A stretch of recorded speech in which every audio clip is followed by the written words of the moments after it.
북한 방송을 다루거나 북한 미디어를 다루는 쪽에서 보면 북한 지금 그냥 뭐 젊은이들이 뭐 한심하고 막 그렇게 이야기하는 것도 있고, 어떤 건데 보면 마인드가 많이 바뀌어가지고 막 웅장하게 말하는 사람들도 있는데, 사실은 이렇습니다. 북한 이제 젊은 세대들이 마인드 바뀐 건 맞아요. 근데 마인드가 바뀌는 것도 한계가 있는 거예요. 계속 바뀔 수는 없거든요. 어느 정도. 그러니까 우물 안에 개구리라고 하지 않습니까? 우물 안에서 개구리가 커봐야 얼마나 커보겠습니까?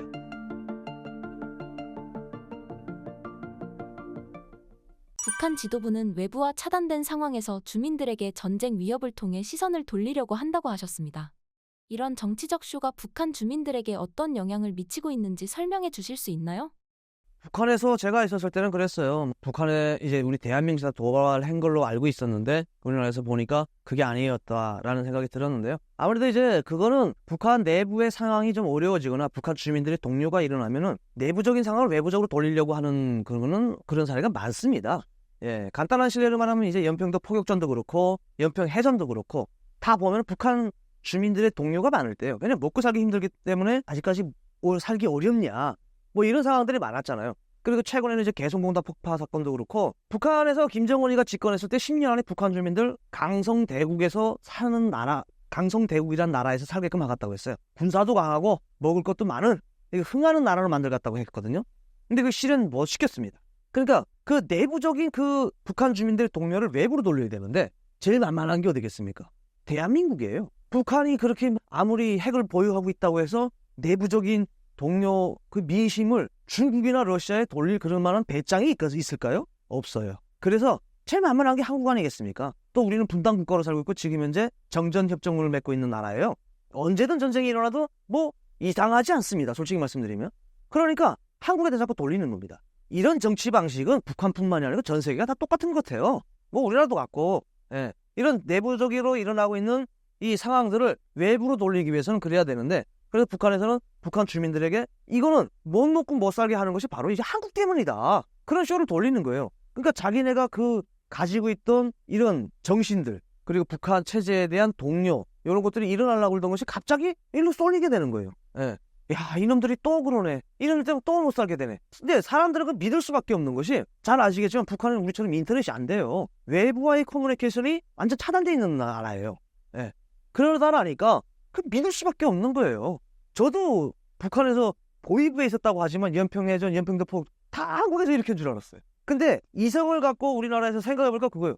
잘 사는 나라에서 굳이 왜 못 사는 나라를 도발을 하겠냐. 근데 북한 사람들 그거 알까요? 모른다는 거죠. 일방적으로 알려주기 때문에. 그래서 북한 주민들은 그렇게 대한민국이 이거 미국을 등에 업고 자꾸 이제 북한을 괴롭히는구나. 북한 사람들 핵 가지고 있는 거 되게 긍지와 자부심을 생각하고 있습니다. 예. 왜냐하면 그것도 역시 같아요. 계속 일방적으로 그렇게 이야기를 하니까, 자 봐라, 이렇게 한국하고 미국이 도발을 하는데 우리가 핵을 안 가지면 어떻게 되겠느냐. 그러다 보니까 북한 주민들 그걸 믿게끔 되는 거죠. 그래서 그런 내부적인 문제를 외부적으로 돌리면 북한 사람들이 빨리빨리 적응을 합니다. 예. 그러니까 북한에게는 그 내부적인 상황을 외부적으로 돌리는 것이 큰 시너지 효과를 내는 거죠. 저는 북한 당국에서도 그렇게 생각하고 있어요. 북한 주민들 굶주리지 않게끔 할 수 있는 능력은 있을 것 같아요. 제가 뭐 이게 막말인지 모르겠지만 중국이나 러시아를 통해 가지고 그 먹고 살 수 있게끔 하실 수 있는 능력은 돼요. 근데 사람이 잘 먹으면 무슨 생각을 합니까? 자기 배부르면 무슨 생각합니까? 딴 생각해요. 그냥 신경은 하나에만 쓰게 만드는 거예요. 먹고 살기 밥. 그러면 내가 이 체제에 대한 아무 신경을 쓸 수가 없어요. 북한 주민들 우리나라의 대통령이 누군지도 모르는 게 많잖아요. 왜 그래요? 먹고 살기 힘든 국가인데 뭐 내가 뭐 그 나라 대통령까지 알아야 되냐 이거예요. 그러니까 배부르면은, 사람이 배부르면 우리도 그런 말 있지 않습니까? 배부르면 무슨 생각을 합니까? 자, 1차 어디로 가요? 밥 먹으러 가잖아요. 고기 먹으러 가고. 2차 어디 가요? 풀으러 가잖아요. 3차 어디 가요? 또 맥주 먹으러 가잖아요. 배부르니까 그러는 거예요. 근데 먹고 갔다는 신경만 있는 사람은 무슨 생각만 합니까? 식당 갔다는 생각밖에 없어요. 배고픈 사람이 노래방 가갔다고 하는 사람이 있나요? 없어요. 일단 먹고 봐야 돼요. 금강산국은도 식후용이라고 먹고 봐야 되는 거예요. 그렇기 때문에 북한 당국에서 그걸 뻔히 아는 것 같아요. 제가 보기에는. 그걸 알고 굳이 배부르게 하지 말고 그냥 어느 정도 간신히 살아가게끔 만들어주는 것 같아요.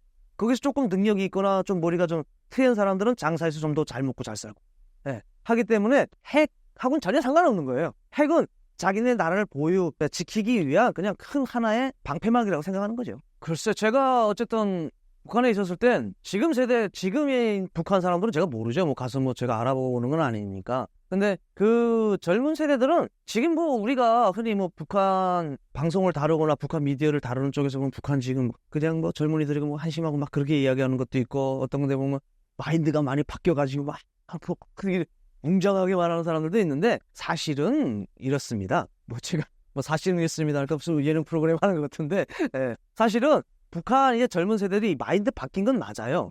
근데 마인드가 바뀌는 것도 한계가 있는 거예요. 사람이 이쁜 것도 한계가 있는 것처럼 마인드가 바뀌는 것도 한계가 있는 거예요. 계속 바뀔 수는 없거든요. 어느 정도. 그러니까 우물 안에 개구리라고 하지 않습니까? 우물 안에서 개구리가 커봐야 얼마나 커보겠습니까?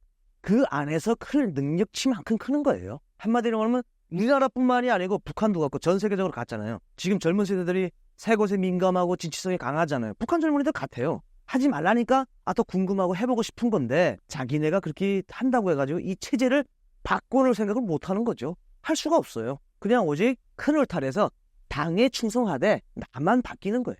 나만 그냥 약간 바뀌는 거. 이것이 이제 지속적으로 계속 세월이 흐르면은 그때 되면은 이제 바뀔 수가 있다.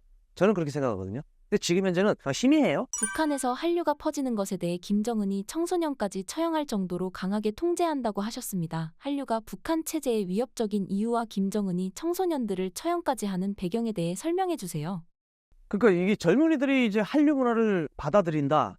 이거는 진짜 저는 거짓말을 잘 안 치는데 잘 안 치는 게 아니라 안 칩니다. 근데 어떤 분이 북한에서 오신 분이 인터뷰하는 거 봤어요. 그분 되게 마음에 제가 와닿더라고요. 되게 북한에서도 앨리스 대학을 졸업했고 한국에 와서 저거 하는데 방송 활동도 하고 있었는데 그분이 그러잖아요. 우리가 흔히 얘기하는 거 북한 젊은 세대들이 다 한류를 보는 것처럼 얘기하는데 그렇지 않다. 실제 한류를 북한에서 소화하는 사람들은 20-30%에 해당밖에 안 돼요. 우리가 흔히 이야기하는 것처럼 북한 사람들이 그 정도로 마인드가 변했고 북한 사람들이 북한 김정은이를 그 정도로 싫어하잖아요. 그럼 북한은 우리가 말하기 전에 이미 무너졌어야 돼요. 진짜 제가 항상 얘기하는데 물론 나도 방송이니까 뭐 북한 체제에 대해서 그런 생각을 가지고 있는 사람들 이야기를 하는데 우리가 이야기하는 것처럼 북한 사람들이 마인드가 바뀌었다. 북한 사람들이 김정은 체제를 싫어한다. 뭐 어떤다. 아니 그러면 이거는 김정일 때부터 무너졌어야 된다니까요. 근데 아직까지 북한 체제가 유지되고 있지 않습니까? 이 아이러니한 사실은 뭐냐? 아직까지 북한에서는 왕족처럼 김정은이를 우러러보고 찬양하는 사람들이 다수를 차지하고 있기 때문에 그러는 거예요. 우리가 그렇잖아요. 끼리끼리란 말 아시죠? 학교 때도 그렇고 뭐 담배 피는 애들은 담배 피는 애들끼리 뭐 일진끼리 공부하는 애들끼리 그렇게 보한 사람들 한마디로 하면 북한 체제가 이제 무너질 것이다. 북한 체제 지금 북한 사회가 변하고 있다. 그런 사람들은 그런 사람들하고 놀았기 때문에 자기 주위에 그것만 보였던 겁니다. 북한 충성스럽게 당에 충성하던 사람들은 당에 충성하던 사람들하고 또 노는 거예요. 그러니까 자기 물에서 놀던 사람들에게 때문에 자기 물을 평가하는 거지 북한 전반을 평가하면 진짜 우리나라에 와가지고 이제 북한에서 오신 분들처럼 쫙 이야기하잖아요. 야 그러면 한 전쟁 이후에 한 20-30년 후에는 벌써 무너졌어야 돼요. 근데 그렇게 안 되고 있는 거는 제가 다시 한번 말씀드리는데 아직까지 김씨 체제를 지지하는 사람들이 많고 지지하는 것이 가장 중요한 건 이제 모르고 있기 때문에 지지하는 거죠. 그러니까 이 표현이 맞는지만 무지하기 때문에 그러는 거예요. 그렇죠. 아직까지는 긍정적으로 하는 사람들이 많죠. 근데 뭐 왜냐하면 또 저한테 뭐 보위부에 있는 사람한테 뭐 북한 김정은 체제에 대해서 또 부정적으로 이야기하는 사람은 없을 거 아니에요. 솔직히 말씀드리면 긍정적으로 이야기하겠죠. 근데 뭐 부정적이라는 것보다도 안 좋게 생각하는 사람들은 있을 수 있어요. 근데 그렇잖아요. 그거를 자기한테 처해져 있는 울타리를 깰 수가 없는 거예요. 왜냐하면 북한 사회라는 것을 우리가 들이다 보면 그래요. 북한이라는 것은 조선 봉건 왕조 시대를 걸쳐가지고 일제 강점기 시대를 걸쳐서 김씨 왕조 시대를 맞았습니다. 그러니까 왕에 충성해야 된다는 거는 있어요. 조선 봉건 왕조 시대도 그랬잖아요. 왕이 아무리 똑똑치면 왕실은 계속 유지됐잖아요. 그것처럼 왕이 있어야지 자기네가 유지된다는 걸 알고 있습니다. 왜냐면 아직 이 사람들은 울타리 밖으로 못 나가봤기 때문에. 그렇기 때문에 이제 이 사람들의 마인드는 아직까지 갇혀 있는 거예요. 그러니까 왕은 있어야 되는데 뭔가 돌아가는 건 애매해 라고 생각하는 사람들이 근본적으로 많죠. 기본적으로. 그렇죠. 조선 봉건 시대도 그렇고 무슨 뭐 다 이렇게 자기네가 힘들면은 농민봉기가 일어나고 막 하지 않았습니까? 근데 북한에는 업그레이드 된 건 그거죠. 그 차단하는 거. 제가 대학원에서 어떤 인터뷰를 봤는데 뭐 대한민국 국민인데 뭐 미국에서 살고 있는 사람인데 뭐 대통령들 뭐 이런 무슨 기자 역할을 한대요. 그 사람 인터뷰를 보면서 이제 북한에서 사시는 분들이 삼국을 통해서 한국으로 오거나 뭐 중국으로 가거나 뭐 어디를 해외로 나갈 것이 아니라 북한에서 봉기를 일으켜야 된다라는 뉘앙스로 말씀을 하시는 거예요.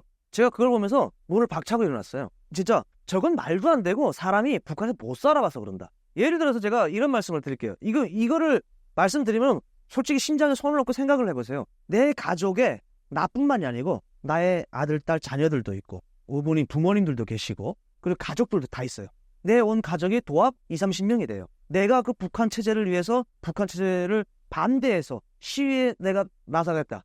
그러면 이 온 가족은 어떻게 될까요? 다 죽어요. 근데 그게 나뿐만이 아니고 10명이 나오면 몇 명이 되나요? 200-300명이 됩니다. 북한에서 200-300명 죽이는 거, 야, 그게 너무 많아서 아니에요? 몇백 명이 아사자가 나왔는데 그거 가지고 눈 깠다 할까요? 안 합니다. 안 합니다.